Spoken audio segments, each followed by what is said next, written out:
This is The Antidote with Dave Hawkins, where Christian music doesn't suck.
Sounds like sometimes it can be loud, sometimes it can't, but it's also a really good style of music, shoegaze. I also want to point out that Levi does a really good job writing the songs. I listened to a little bit of his songs when I was coming over, and I like how he memorizes the tone, and then when he sings it, he goes up and down. And it's really, really good. It isn't the best, but it's made with true talent. It was made with talented people.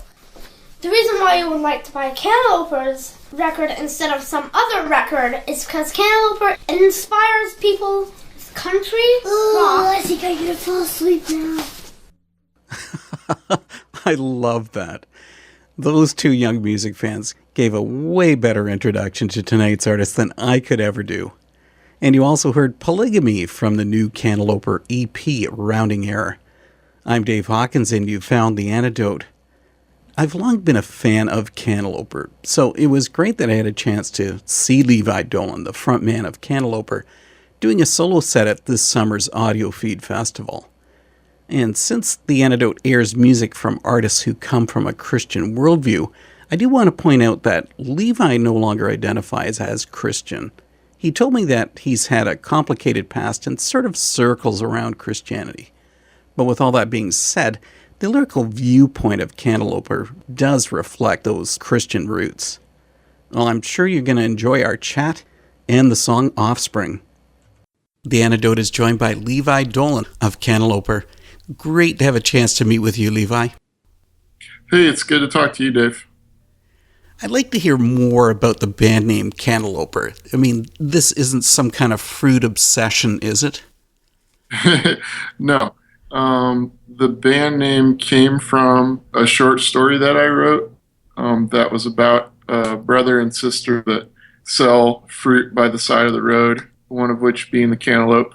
And it was just a story that made me think about some things in terms of what I wanted our band to be like and what I wanted it to focus on.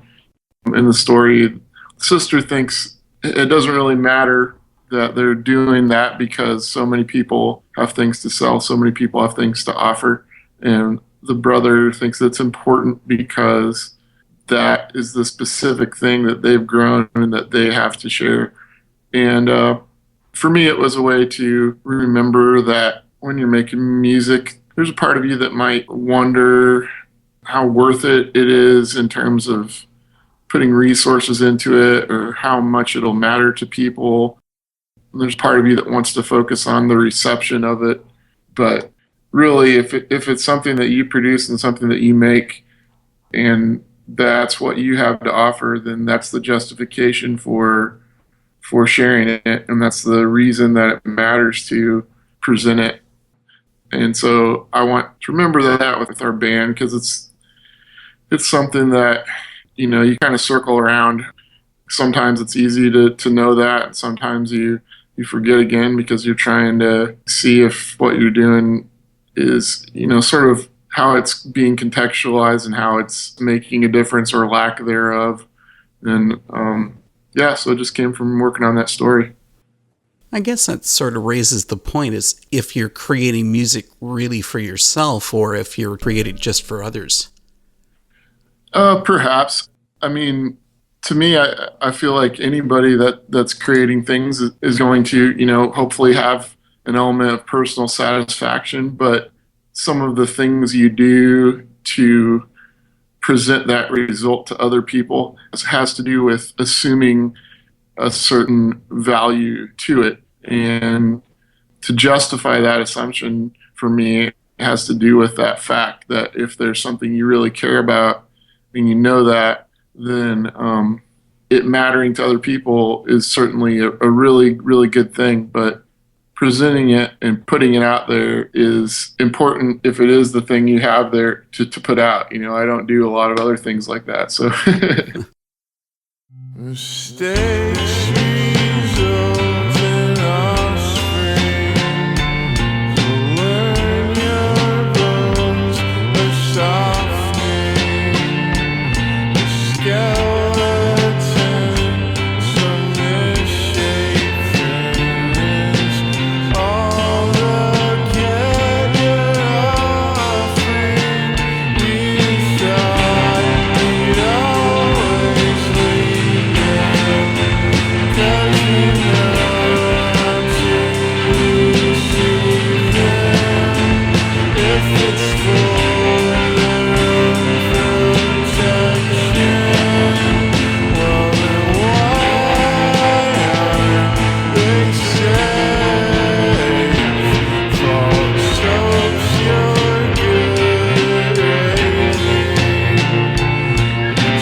Well, something interesting, Levi, is that I've heard you and your music described as misunderstood genius.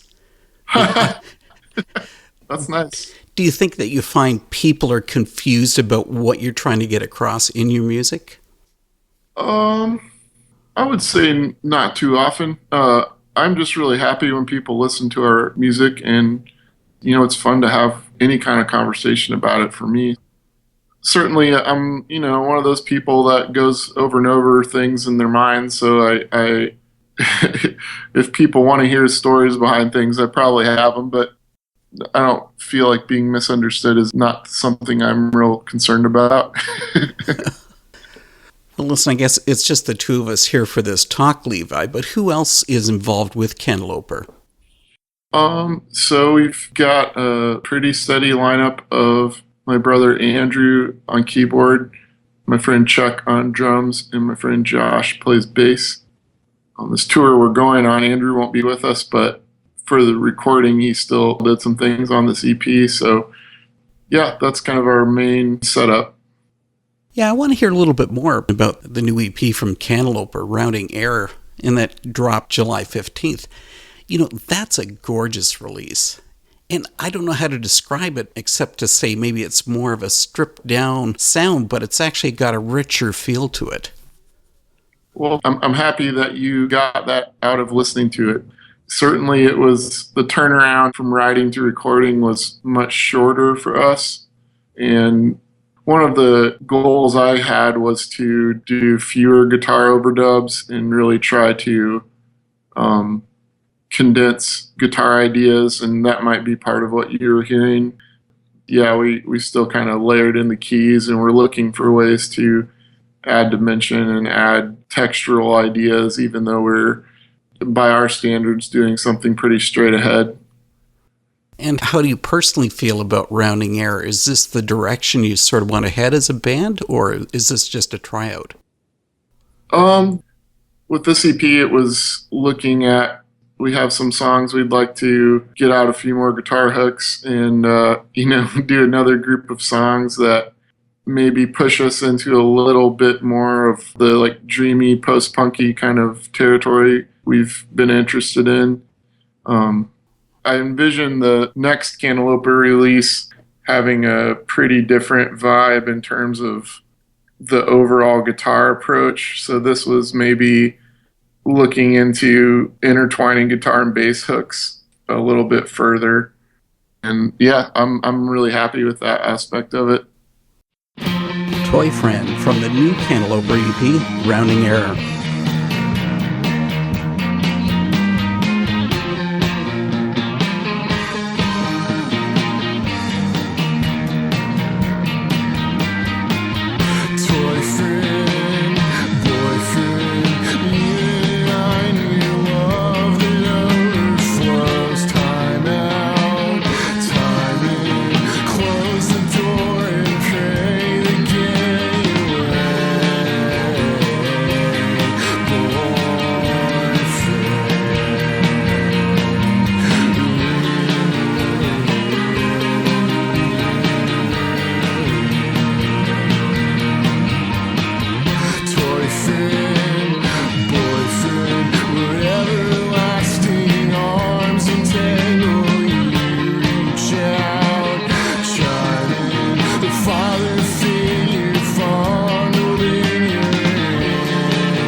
I guess I'd call your overall sound as being shoegaze, but musically at times it has this brighter vibe. But I guess you're the guy creating the music, Levi, so how would you describe it?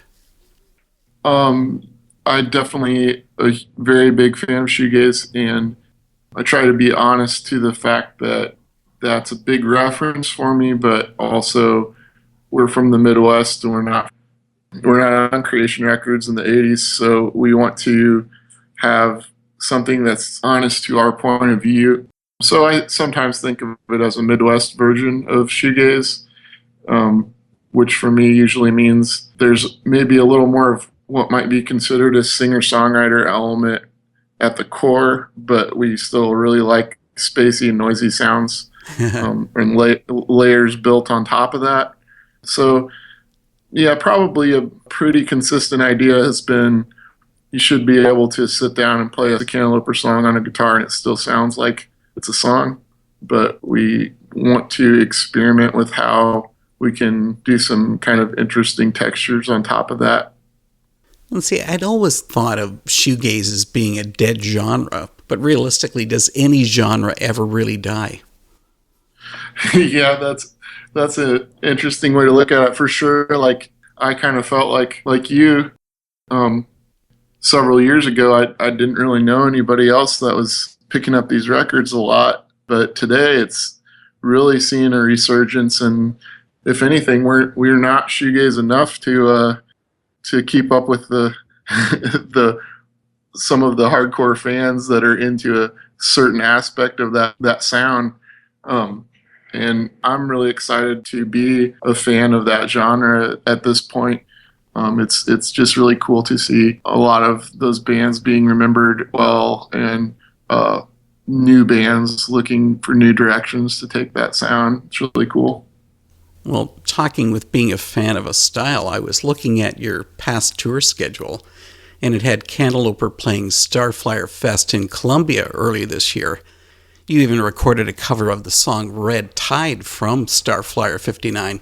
Does that make you a huge fan? Oh, yeah. Starflyer 59 is my favorite band ever, so that was my gateway to the styles of music that I enjoy and just how I feel like guitars are supposed to sound and how melodies are supposed to work. And yeah, I will always be a big fan of them. The Starflyer Fest was an event that we put together here in Columbia just to help focus what we see as a lot of regional bands that are overlapping in that kind of shoegaze revival sound that have at least some element of the ambient, big reverby sound on top of melodic sensibilities. And we are just wanting to encourage the development of bands that are sincerely working on that little corner of rock and roll that we really love. So that was kind of the idea behind that event.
Doctor says it don't look good.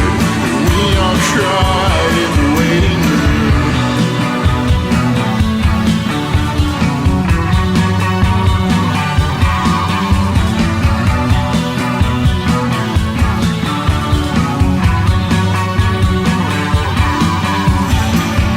So who makes the call or takes the lead? Some get left in the dark while others asleep. So I fold my hands and then I pray. The streets of gold, the pearly gates. The doctor says it don't look good. We all cry in the waiting room. The feast to come, it won't be long. The trees of green, eternal song. I close my eyes and then I pray. The streets of gold, no pearly gates.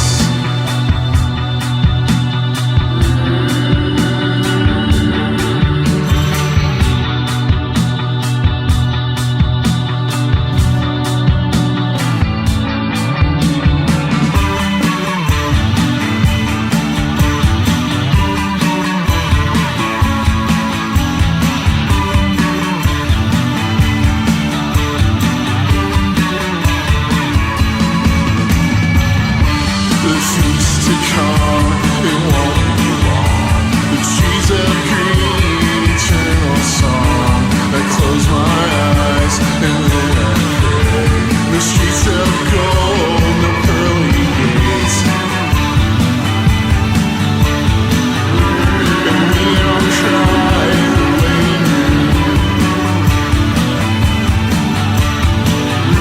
And we all cried in the waiting room. And we all cried in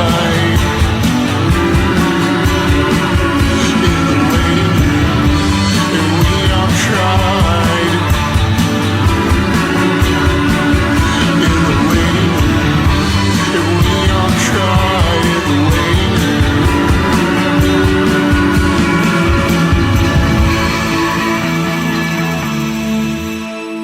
A sweet cover of the Starflyer 59 song, Red Tide. Okay, so we talked about Starflyer 59. Have there been other bands that you would say were influential to you? For sure. The other big one for me is Pedro the Lion and David Bazan's music. Those two are kind of my two big pillars. A lot of other music I love kind of came from looking for other things that were kind of like that. I really love 80s new wave and shoegaze and New Order and the Factory Records stuff, and 90s like kind of slowcore stuff and like Low and Bedhead, and yeah, I just like finding stuff that maybe has some common qualities of building to releases and, you know, playing with volume as an effect and being interested in melodies and things like that. Yeah, I like listening to a lot of stuff like that. Well, you spoke about David Bazan. I mean, you've got a really tight connection there because in 2008 you brought out the EP Drool, and you had Dave Bazan recording and mixing that release. Seriously, that guy's got to be one of the most significant artists in the last 20 years. How did you ever connect with him? I connected with him initially. I just gave him a tape that I made on a 4-track after a Pedro the Lion show, and at the time had no understanding of how records got made or how people played shows or anything like that. I just wanted to share it with somebody I thought I trusted would understand the direction, and so it was a tape I gave to him, and he listened to it and liked it and invited me to work on that project with him. Yeah, it just kind of went from there. What a wild experience to work with somebody of that caliber. Oh, yeah. It will always be a huge highlight for me, and that was a really deep encouragement when I needed one, and because of that, that helped me kind of get out of my bedroom and trying to go play some shows and develop what I was working on. So just because he's a very sweet person and very direct, but also not somebody that would work on something he didn't want to work on, then it helped me feel like I need to keep developing it on my end. So I'll always be grateful for that. Okay, so during the era of Drool, I guess your baby band, that sort of fits with Drool, doesn't it? But anyway, Cantalouper was just you, just solo? Yes, for essentially Drool was just me saving up and buying a couple microphones and making some songs, and then Dave helping me finish the project. Dave played drums on the one song on Drool, so, and my brother Andrew at the time was also helping me out with some details for it, but we hadn't coalesced into anything like what we are now. And I guess that changed for you when you went to do your first full-length, Mandrakes. That's when you went to a full band lineup? It was around the time of the release of that record that we went to full band. So Mandrakes was still recorded basically with no band until right at the end. Our friend Chuck hopped on board and recorded all the drums really fast in a couple weeks. And it turned out to be a really good decision, and we've been working together with him since then.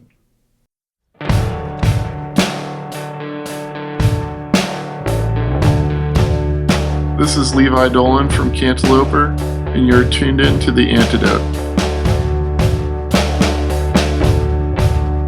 You get so cruel when you get naked.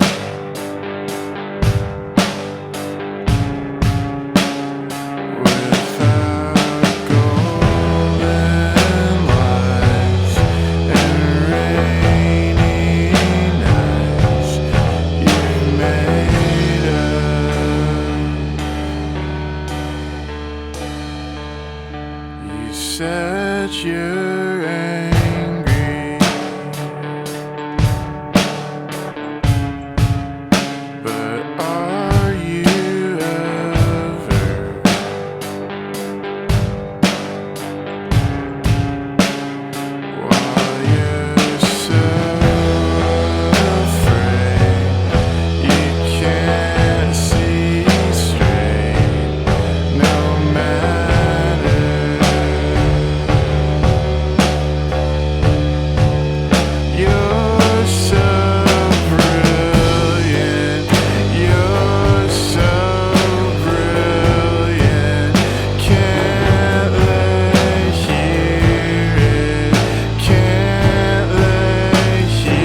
that was my introduction to the music of Cantalouper, the title track from the 2008 release Drool.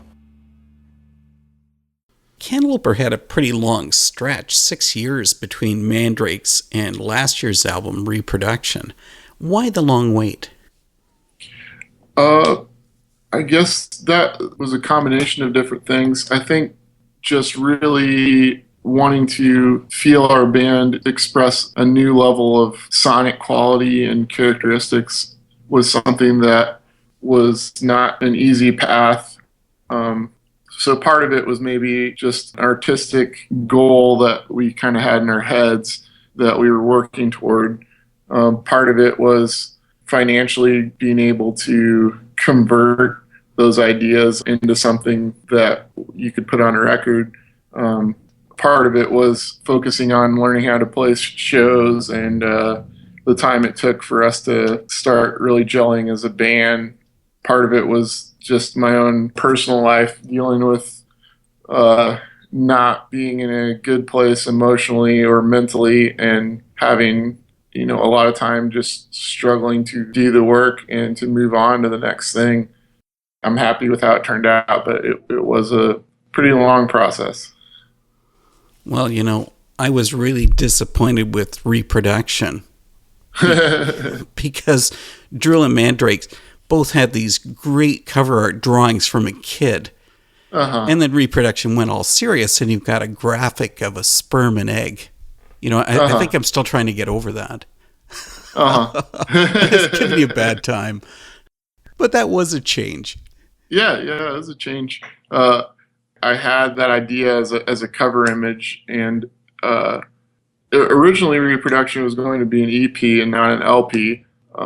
And I more and more felt it was like an album-sized idea, and had that idea for the cover image. So our drummer Chuck actually built a series of sculptures for the artwork for that album, and that cover image is a physical sculpture that he built that we took a picture of. So yeah, we did that with the band resources, and that's fantastic. That's a lot of work to do. Oh yeah, it was a huge undertaking, and I'm really happy with his work. I think it turned out really cool. The sperm and the egg also comes into the song These Little Deaths. That's a troublingly sad song to listen to. Do you want to share about that?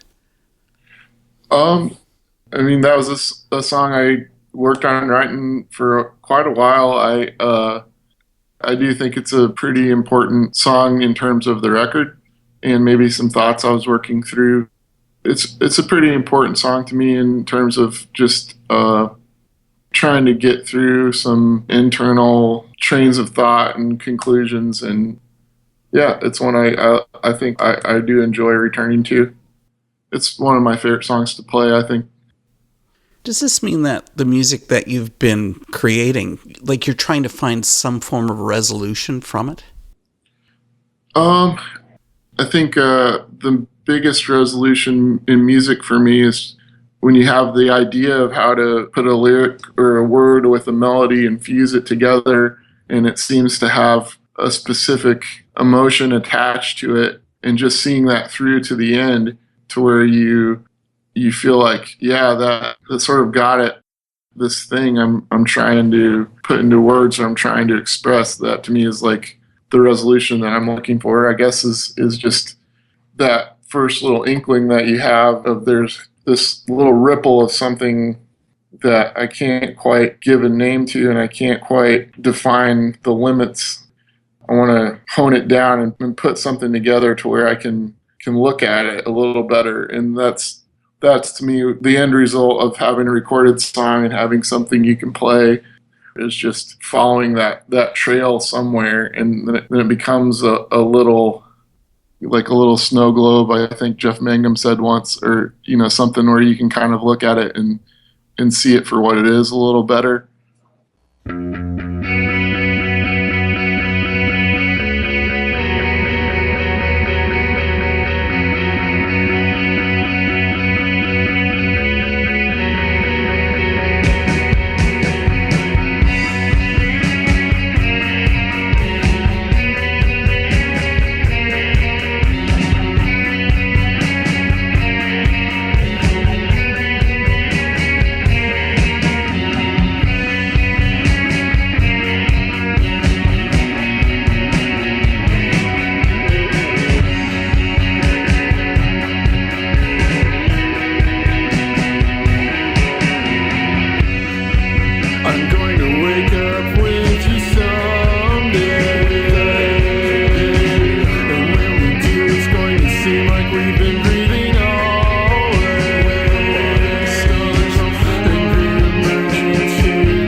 years of groveling for our trust. Then each good man was hard to find. Connected, now they've been assigned to make sure our identities are tangled up with these beliefs.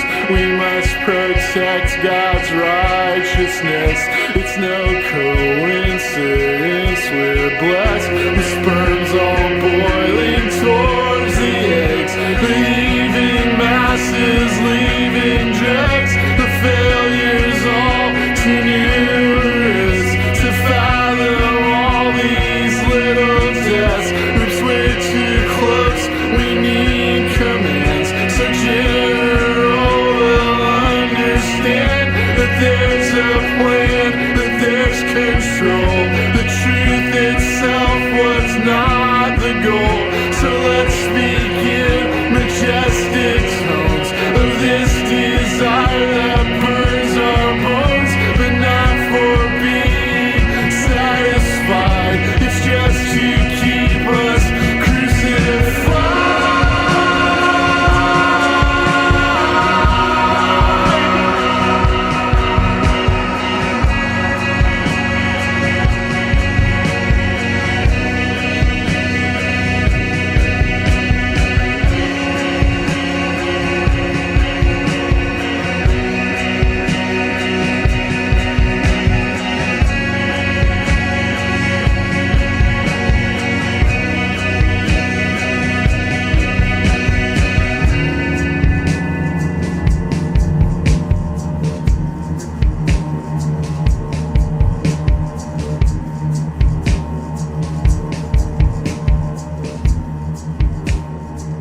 These Little Deaths. And coming up, Levi and I talk about the nature of Cantalouper. Something interesting that I read on your Bandcamp page came from a listener who called your music a balance between bitterness and hopefulness. Tell me, as an artist, is it easy to tip that balance point too far in one direction or the other? I certainly feel like a lot of music that I do not really get too much out of is music that only lets me have one of those two things. I really enjoy that music can sort of go right up against the edge of where we're trying to think about things and we're trying to express them without doing it in the sort of simple way that a smiley face or a frowny face would do. And I definitely do think about that working on our music, that to me there's very much a presence of goodness in the world, and there's very much a presence of tragedy when it doesn't reach its potential and it's held back by lesser things that people want. And I really enjoy music that gives me a little bit of an emotional response that allows me to reach a place where it's not demanding me to only have one kind of emotion, or I won't be able to really dig listening to it. So I definitely think about how those things overlap when I'm working on stuff for us. That's a pretty dramatic difference from how our pop culture is aimed towards. It certainly can be. On the other hand, it's pretty fascinating to me, like how, there's things in pop culture that are there to provoke a certain response that stamp out or eliminate other responses to it. And just the fact that we have so many parodies of things that are supposed to be serious, and things that are supposed to be funny that are kind of sad if you're not involved in trying to feel that they're funny, I think is really interesting aspect of pop culture. But certainly, like you said, there's a lot of products that are not interested in that tension at all, because it's easier to know your audience and know what you're trying to get your audience to tell their friends about if you have a very direct and simple definition of how you're going to define success with whatever you're making.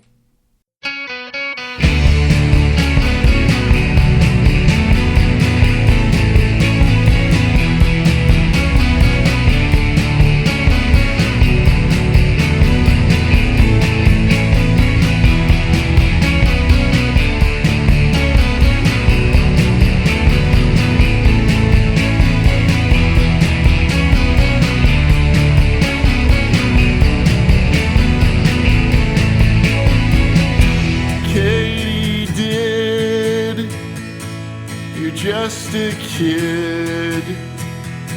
Let's close our eyes and count to 10. She went and hid the Katie did, and you won't find her here again.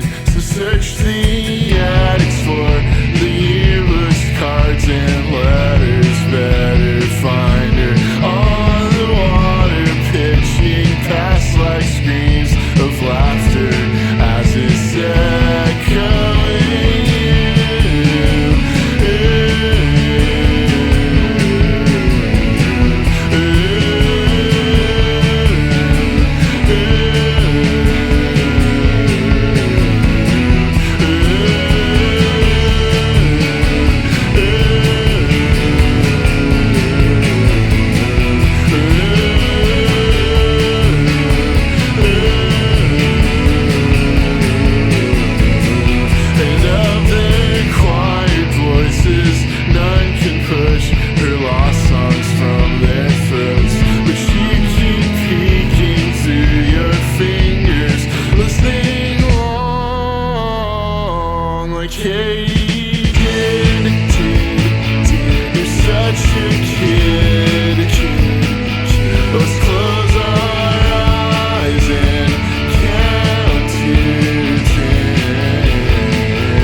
pop vibe coming through on Katie Did from Cantalouper. I really enjoyed my talk with Levi. I mean, this guy has to be one of the most astute guests I've ever had on the Antidote. Plus, he puts out great music with Cantalouper. Well, we've got more music and conversation coming up from the band. But here's what's happening for the next episode of the Antidote.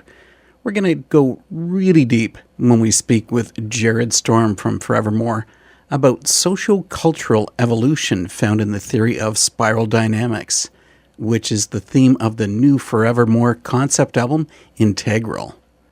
Go ahead and Google that, just like I did, or you can make it easy on yourself and just wait until next week's show for Jared's explanation. Okay, for tonight, I'll finish my talk with Levi along with the title track from Rounding Error, and we'll see you next week.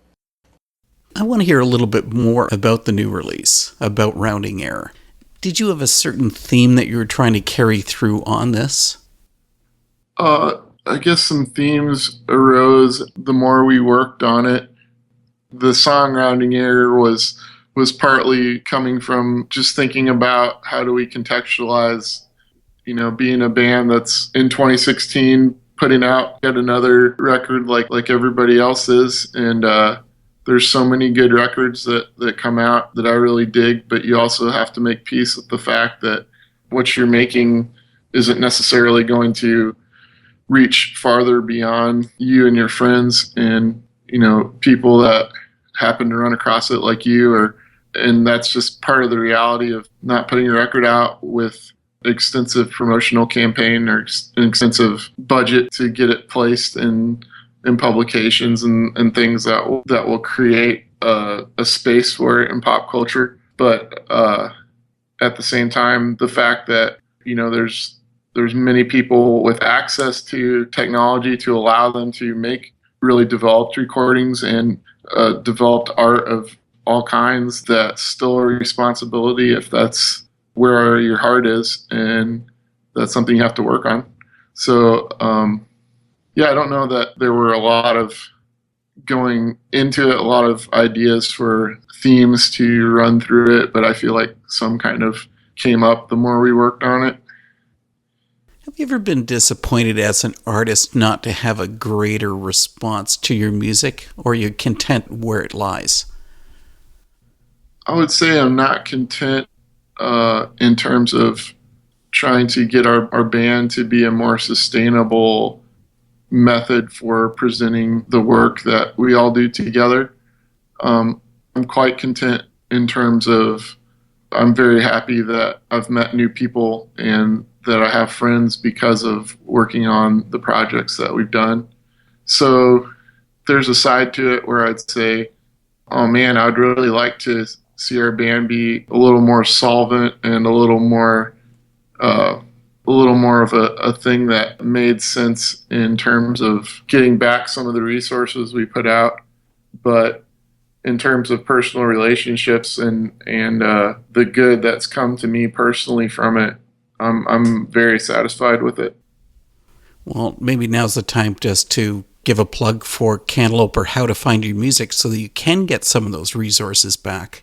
Where do you find your music online? Oh, sure. Yeah, we're pretty much most of the places you can get music. We're on Bandcamp is my favorite place to go personally, but we're on iTunes and Spotify and Pandora, and if you search for us, hopefully you'll find us.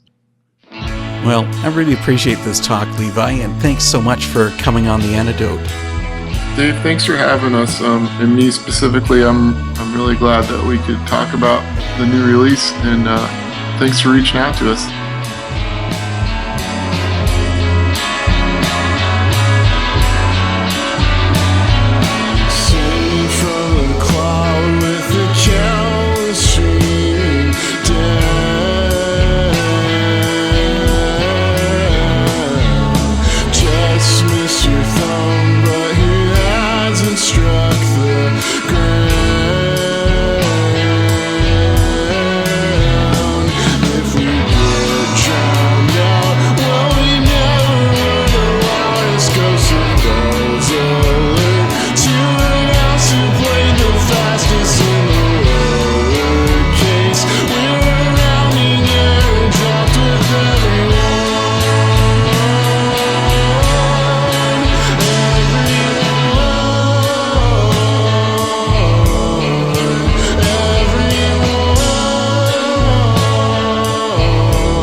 In